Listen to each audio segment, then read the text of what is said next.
I don't need your pity, Eliza. I need your respect. The words hung in the air between them, the elegant restaurant suddenly silent despite the clinking of glasses and murmured conversations around them. For a moment, billionaire CEO Eliza Harrington's perfectly composed face cracked, revealing genuine hurt beneath her polished exterior. She hadn't expected rejection, she never experienced rejection. But Mark Davis wasn't like any man she'd ever met, and his response to her impulsive proposal would change both their lives forever. If you're enjoying this emotional journey already, please hit that like button and subscribe to our channel for more heartfelt stories that explore the complicated reality of modern relationships, family struggles, and unexpected love. 3 months earlier, Mark Davis had been just another name on a resume. A brilliant software engineer with an impressive background, but nothing that would normally catch Eliza's attention among the hundreds of applications that crossed her desk.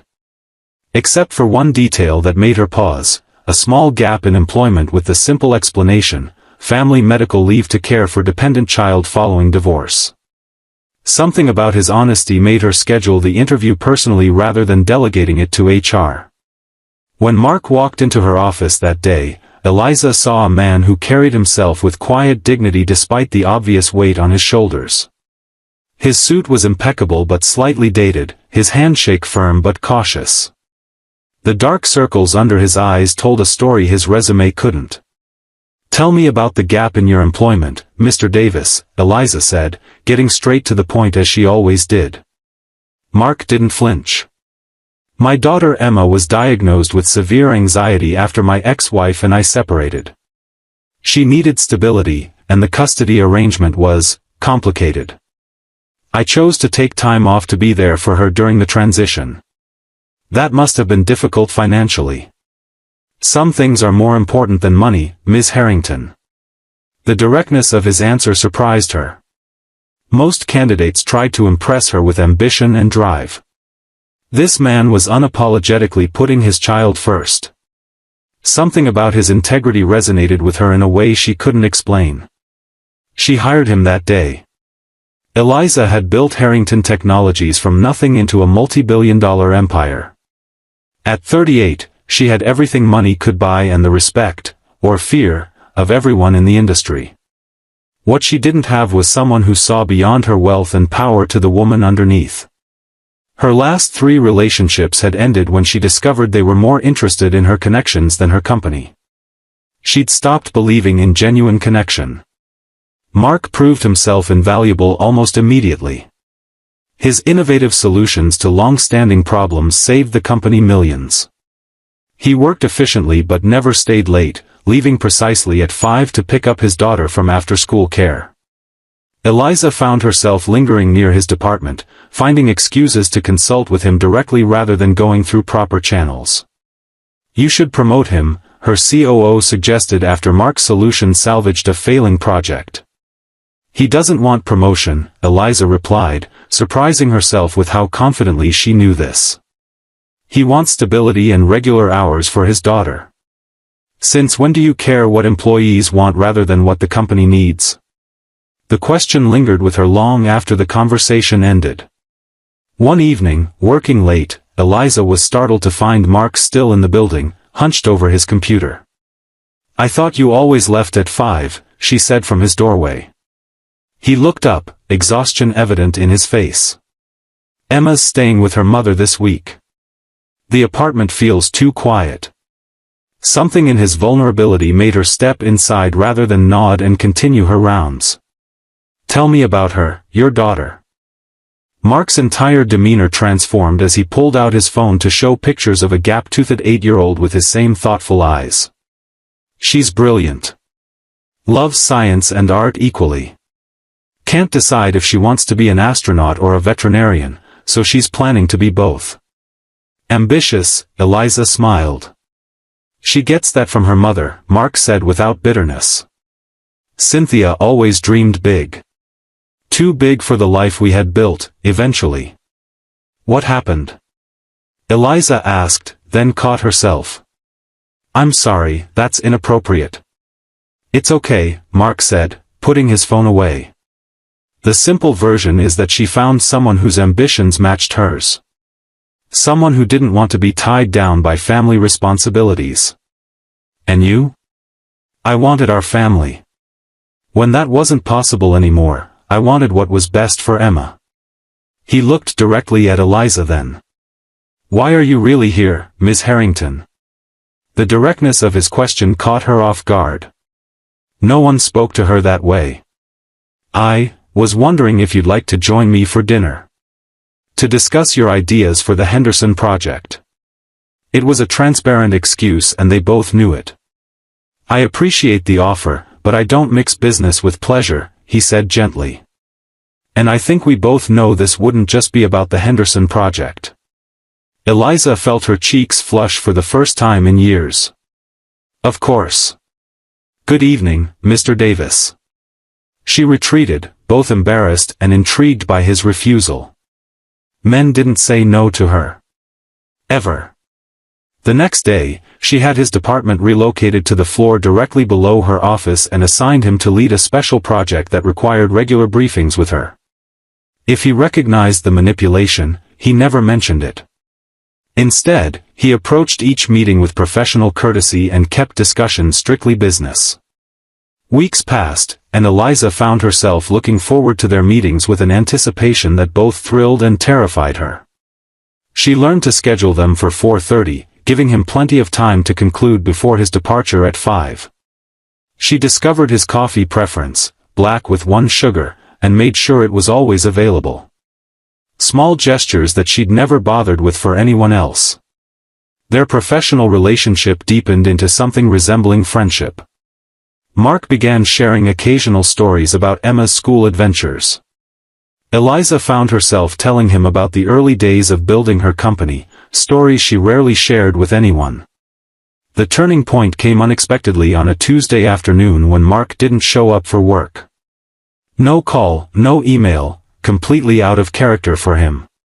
By lunchtime, Eliza was concerned enough to call his emergency contact number herself rather than delegating to HR.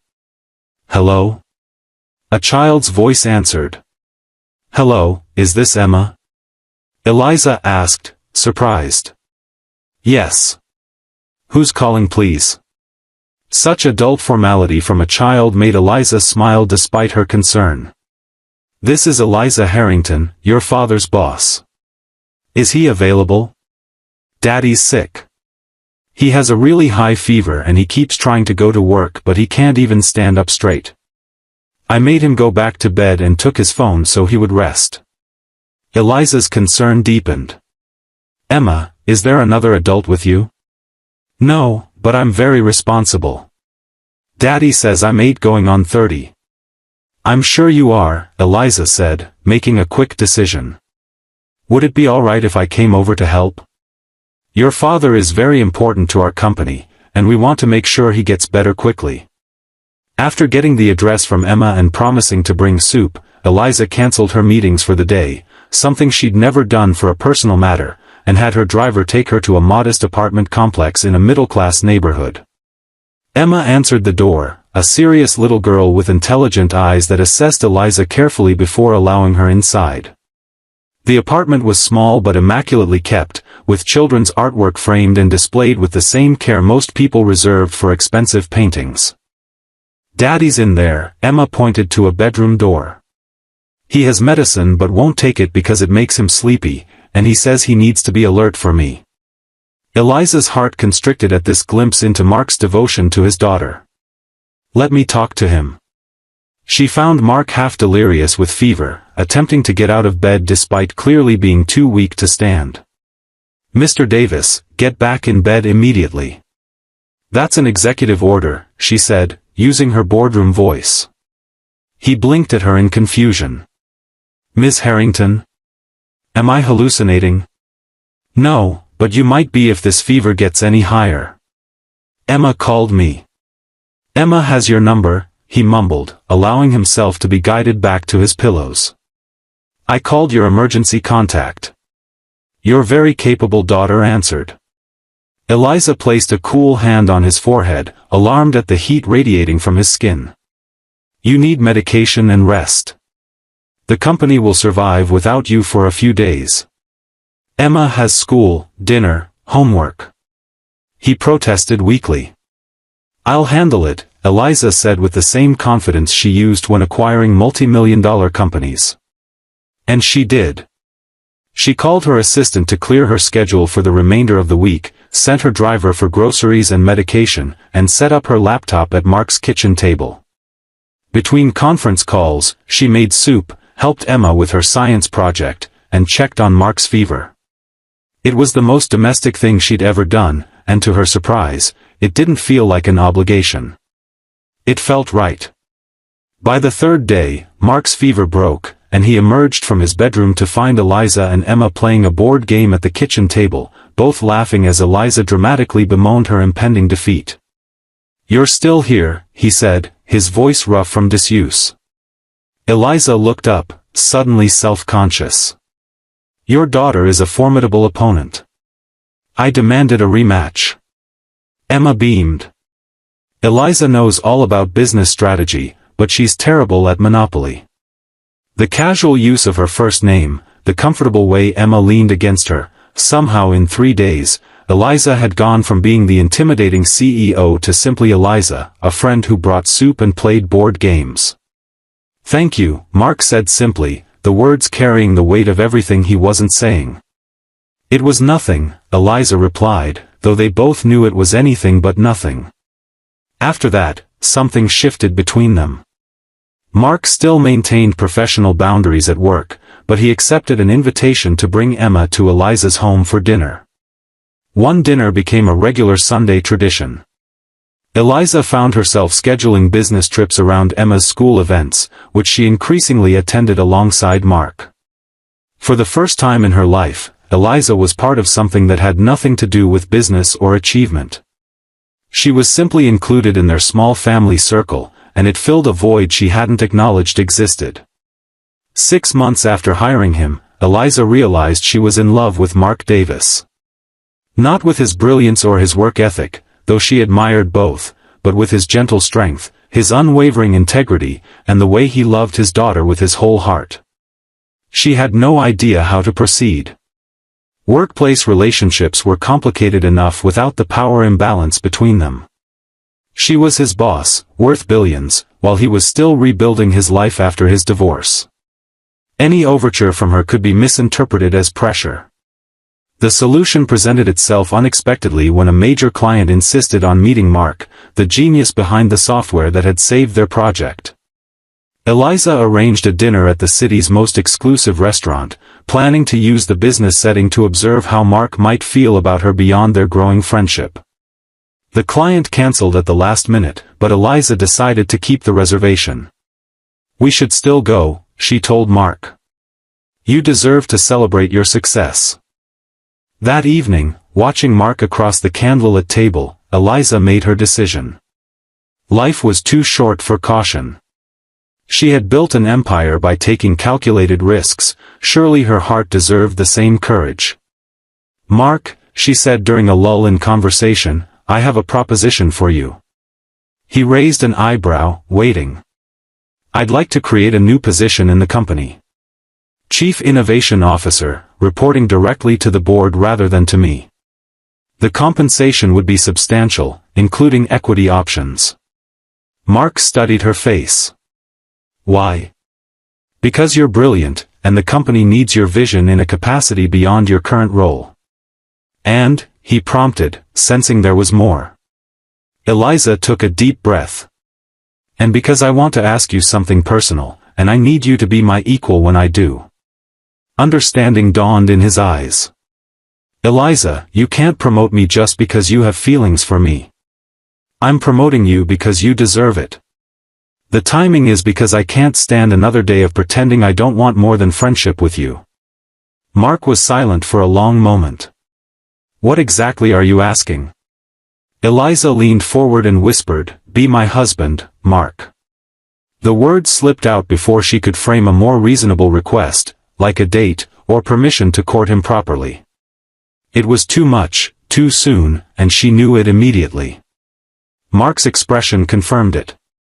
Shock, followed by something like disappointment. I don't need your pity, Eliza.